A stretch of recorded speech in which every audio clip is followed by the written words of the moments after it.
kopiyere bamujyanye ukademi na dore pe baramujyanayo.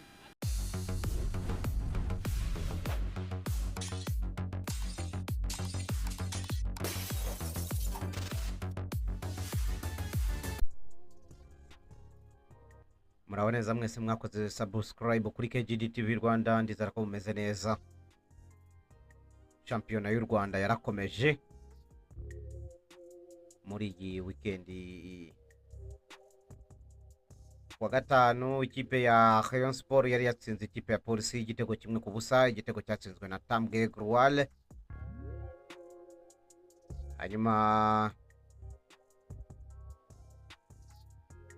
umunsi w'ejo APRFC itsi inganya na Kiyovu Sport igitego kimwe kuri kimwe.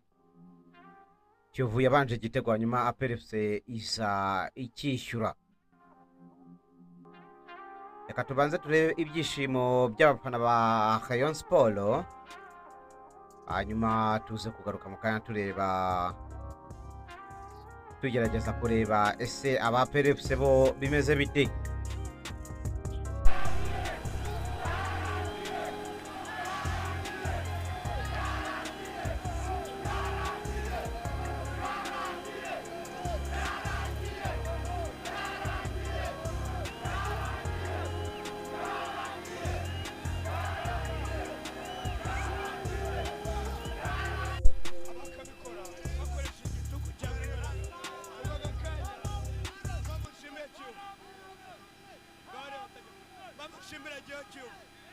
Kiyovu nape Kiyovu yabikoresheje ahubwo kopiyere bamujyanye ukademi na dore pe baramujyanayo.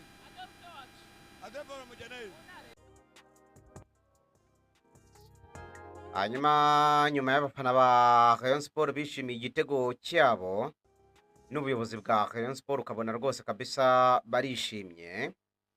Hanyuma abafana ba APRFC bo ntago bemeranya n'imitoreze y'umutoza wabo Takebo. Hanyuma nka ba Rujugiro ndetse na ba Sarpongo barihishe cyane. Hanyuma ariko abafana ba APRFC reka tubumve nabo icyo batangaza, bafite agahinda gakomeye cyane. Mana yanjye nk'intore y'umurashi wamutoza turabyemera yuko pe mu bakunzi ba peri ntabwo tuzana umutoza, urumva nta nubwo umutoza tujyana uruhare kumuza, ariko mu gihe agikina bino bintu ku makipe yanga yabitewe ni matoya, mu gihe agifata uwo bisaba